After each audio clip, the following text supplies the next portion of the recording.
தீவிரவாதிகளின் ரத்தமும் காக்கி யூனிஃபார்ம் ரத்தத்தால் நனைய வேண்டும். ஒவ்வொரு பாகிஸ்தானி போர் வீரனின் பிணம் அவன் வீட்டில் முன்னால் போய் இறங்கும் போது அவர்கள் குடும்பங்கள் ராணுவத்தை சபிக்கும், அரசாங்கத்தை சபிக்கும். அப்ப தெரியல வழி என்னன்னு சொல்லிட்டு பாகிஸ்தானை ஒரு முறை அடித்தால் பற்றாது, பல முறை அடிக்க வேண்டும், பல விதங்களில் அடிக்க வேண்டும். தான் சொல்றேனே, இது பாகிஸ்தானுக்கு கொடுக்கும் அடி மற்றும் அல்ல, மற்ற நாடுகள் இந்தியாவுடன் வாலாட்டினால் என்ன நடக்கும் என்று நாம் கற்றுக் கொடுக்கும் சமயம். புல் பூண்டு கூட மிஞ்சாது பாகிஸ்தான். பாகிஸ்தானோட ஒரு நாடு மேப்பில் இருந்து போய் காணாம போயிடும்.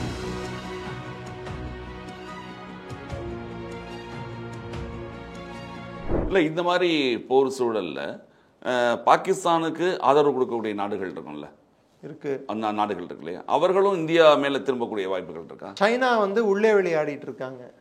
வரும் ஆனா வராதுன்னு சொல்ற மாதிரி சப்போர்ட் பண்ணுவேன், ஆனா பண்ண மாட்டேன். ஏன்னா சைனாக்கும் யூஎஸ்க்கும் ஒரு பொருளாதார யுத்தம் நடந்து கொண்டு இருக்கிறது.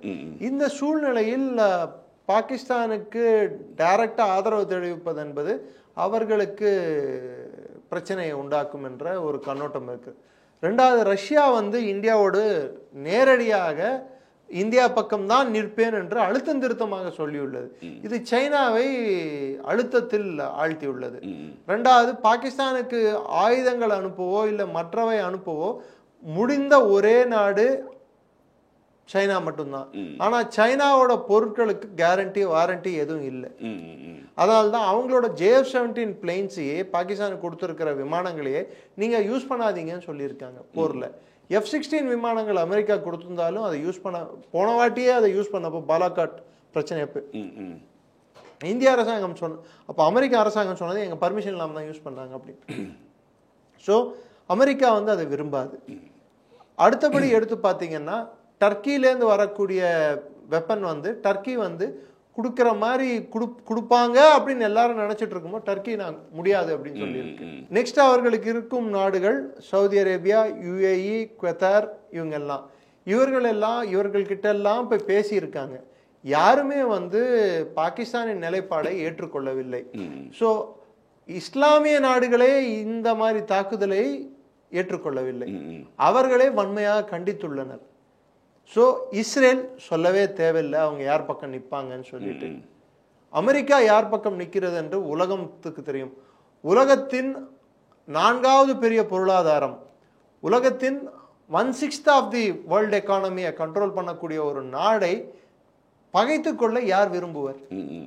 உலகத்துல முன்ன யார் பொருளை பண்றானோ அவன் பெரிய ஆளு இல்ல, இன்னைக்கு யார் பொருளை வாங்குறானோ அவன் பெரிய ஆளு. எதை பண்ணாலும் வாங்கக்கூடிய தன்மை உள்ள நாடு இன்னைக்கு உலகத்துல இந்தியா.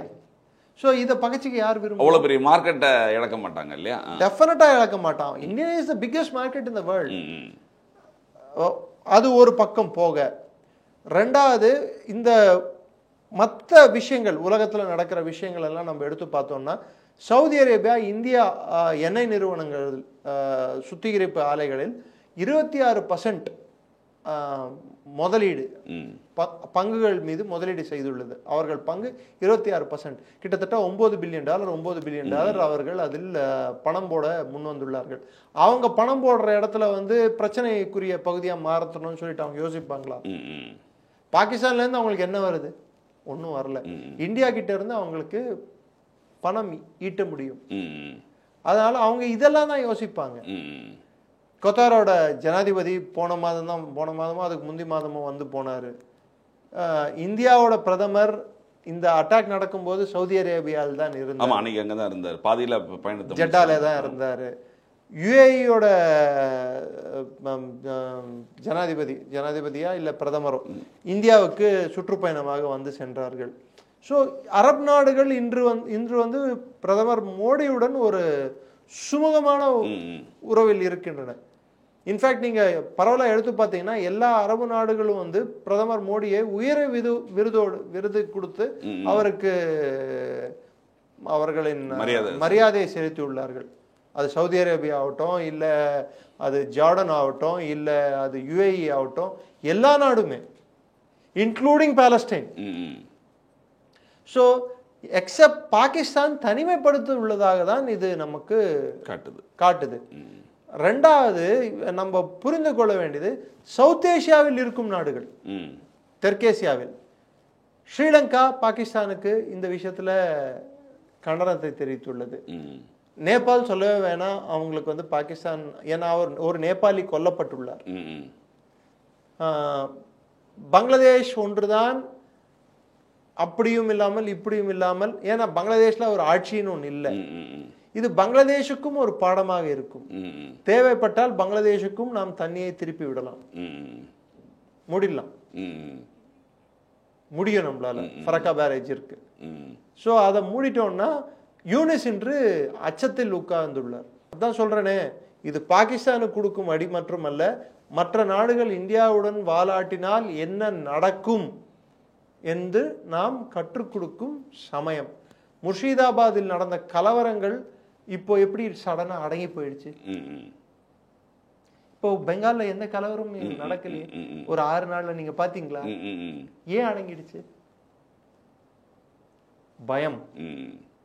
அந்த பயத்தை காமிக்கணும். அதான் சார் அரசாங்கம். கிளாஸ் டீச்சர் ஒழுங்கா இல்லைன்னா பையன் எகிரி குச்சி தான் ஆடுவான். அரசாங்கம் ஒழுங்கா இல்லைன்னா கண்டவன் கண்டது பேசுவான், கண்டதை பண்ணுவான். சட்டம் ஒழுங்கு என்பது உலக அரங்கிலும் சட்டம் ஒழுங்குன்றது உண்டு, நாட்டுக்குள்ளும் சட்டம் ஒழுங்குன்றது உண்டு. ஒரு நாடு வந்து திசை மாறி தன்னிச்சையாக அராஜக தன்மையோடு செயல்படும் போது அவன் செய்வது தவறு என்று அவனை நாம் கேள்வி கேட்கவில்லை என்றாலோ, இல்லை அவன் மீது தக்க நடவடிக்கை எடுக்கவில்லை என்றாலோ, யூதர்களை எப்படி ஹிட்லர் கொன்றானோ, ஜெர்மனி எப்படி 2ஆம் உலகப் போரில் பல லட்சம் பேர், கோடி பேர் உயிர்களை பலி வாங்கியதோ, எப்படி சர்ச்சில் இந்தியாவில் இருக்கும் உணவு பண்டங்களை அவன் நாட்டுக்கு மாற்றிக்கொண்டால் அவனை நாம் போர்க்குற்றவாளி என்று அறிவிக்க தவறினோமோ, அது மாதிரி இந்த குற்றங்கள் நடந்து கொண்டேதான் இருக்கும். குற்றத்துக்கு தண்டனை உண்டு என்பதை அரசாங்கம் ஒவ்வொரு முறையும் காட்ட வேண்டும். பாகிஸ்தானை ஒரு முறை அடித்தால் பற்றாது, பல முறை அடிக்க வேண்டும், பல விதங்களில் அடிக்க வேண்டும். பொருளாதாரம் மற்றும் இராணுவம் மற்றும் அதாவது அவர்களின் வெளியுறவு கொள்கையையும் கேள்விக்குறியாக்க வேண்டும். எந்த நாடும் பாகிஸ்தானிடம் உறவு வைத்திருந்தால் இது நமக்கு கேடாக முடியும், கூடா நட்பு கேடாய் முடியும் என்று எல்லா நாடுகளும் புரிந்து கொள்ள வேண்டும். பாகிஸ்தானுடன் நட்பு கூடா நட்பு என்று எல்லாரும் புரிந்து கொள்ள வேண்டும். அந்த ஒரு கொள்கையும் அந்த ஒரு நிலைப்பாட்டில் தான் இப்போது இந்திய அரசாங்கம் செயல்பட்டு கொண்டிருக்கிறது. கடைசியாக நான் சொல்லிக்கொள்ள விரும்புவது, எல்லோரும் கேட்பது, இந்த அட்டாக் நடந்ததே இன்டெலிஜென்ஸ் ஃபெயிலியரா, அந்த ஃபெயிலியரா? தப்புகள் நடந்துள்ளன, பாதுகாப்பு தவறுகள் நடந்துள்ளன. அது வந்து உளவுத்துறை தவறு செய்ததா இல்லை பாதுகாப்பு அமைப்பு தவறு செய்ததா என்ற அந்த கருத்து கணிப்பும் கருத்தாய்வும் நமது உள்நாட்டு விஷயங்களை பற்றி பேசுவதற்கும் யார் செய்த தவறு என்று நிர்ணயிப்பதற்கும் இது காலம் அல்ல. செய்ய வேண்டும். ஆமா, யார் பண்ணாங்களோ அதுக்கு பதில் சொல்ல வேண்டும். ஒரு உயிர் கூட சேதமாக கூடாது, இந்திய உயிர். ஆனா இது சமயம் அல்ல, இதற்கு தக்க சமயம் உண்டு. முதலில் பாகிஸ்தானுக்கு கற்றுக் கொடுக்க வேண்டிய பாடங்களை கற்றுக் கொடுப்போம். அப்புறம் நம்முடைய என்னென்ன உள்நாட்டு பிரச்சனைகளை பார்க்கலாம். பாகிஸ்தான் எப்பொழுது கற்றுக்கொள்ளும் என்றால், தீவிரவாதிகளின் ரத்தமும் பாகிஸ்தான் அந்த காக்கி யூனிஃபார்ம் ரத்தத்தால் நனைய வேண்டும். ஒவ்வொரு பாகிஸ்தானி போர் வீரனின் பிணம் அவன் வீட்டில் முன்னால் போய் இறங்கும் போது அவர்கள் குடும்பங்கள் ராணுவத்தை சபிக்கும், அரசாங்கத்தை சபிக்கும். அப்ப தெரியல வழி என்னன்னு சொல்லிட்டு சோற்றுக்கு திண்டாடுவார்கள், தண்ணிக்கு திண்டாடுவார்கள். தண்ணி நிறுத்துறதால பிரச்சனை இல்லை, தண்ணி வந்து வெறும் தண்ணியை நம்ம நிறுத்திட்டோம்னா அந்த கீழே வரைக்கும் போயிடும், வாட்டர் டேபிள் கீழே வரைக்கும் போயிடும். இப்போ ஜீலம் நதியில் வெள்ளம் பெருக்கெடுத்து ஓடுகிறது, சினாப் நதி வறண்டு போய் உள்ளது. சோ நீங்க என்னென்ன நடக்குதுன்னு மாத்திரம் நீங்க பாத்தீங்கன்னா, பாகிஸ்தான் வந்து இப்போ என்ன பண்ணும் தெரியாம தான் அவங்க ஒரு பேனிக்ல இருக்காங்க, ஒரு பயத்துல பிதற்றலை ஆரம்பித்துள்ளார்கள். பயம் இல்லாத மாதிரி நடிக்க. என்கிட்ட 130 அணுகுண்டு இருக்கு வச்சுக்கோ, உங்ககிட்ட 130 இருந்தா அதுக்கு ஈக்குவலண்டான அணுகுண்டு நான் சார் ஒரு அணுகுண்டு போடுறது இருக்கிறது ஈஸி சார்,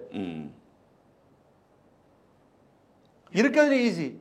அவன் போட்டான்னா, அவன் நம்ம மேல போட்டான்டான்னா திருப்பி நம்மள அவன் அடிச்சோம்னா புல் பூண்டு கூட மிஞ்சாது பாகிஸ்தான்ல. பாகிஸ்தான் ஒரு நாடு மேப்பில் இருந்து காணாமல் போயிடும். இது அவர்களுக்கும் நல்லா தெரியும். இப்ப ஆசிம் முனீரின் குடும்பம் எங்கே? பாகிஸ்தான் ராணுவ தளபதிகளின் பல குடும்பங்கள் லண்டனிலும் வாஷிங்டனிலும் ஓடி போய் உள்ளனர். பொருட்கள் எல்லாத்தையும் தூக்கிட்டு எங்க போனார்கள் இவர்கள் எல்லாம்? சோல்ஜரை சாவிடான்னு சொல்லி விட்டு இவங்க எல்லாம் ஃபாரினுக்கு போய் உட்கார்ந்து இருக்காங்க.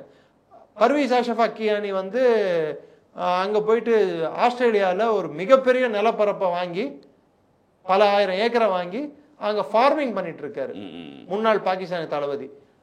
அதுக்கு முன்னாடி இருந்த ரஹீல் ஷெரீப் வந்து சவுதி அரேபியாவில் போயிட்டு பல $1000 வாங்கிட்டு லண்டன்ல போயிட்டு வீடு வாங்கியிருக்காரு. கொமர் பாஜ்வா யுஏஇல வந்து பெரிய பாஷ் பங்களா, லண்டன்ல வீடு.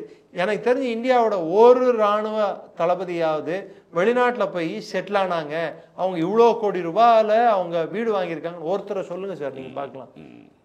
ஸோ அந்த நாட்டை எப்படி யூஸ் பண்றாங்க, எப்படி அந்த நாட்டை சுரண்டுகிறார்கள் ராணுவம் என்பது இதிலிருந்து நமக்கு தெரியுது. அந்த மக்கள் கிளர்ச்சியில் இறங்க வேண்டும். அதற்கு முன்னால் அவர் பாகிஸ்தான் ராணுவ ரத்தம் கசிய வேண்டும். மிக்க நன்றி. இந்திய பாதுகாப்பு பற்றி பல்வேறு விஷயங்கள் இங்கே சொன்னீங்க.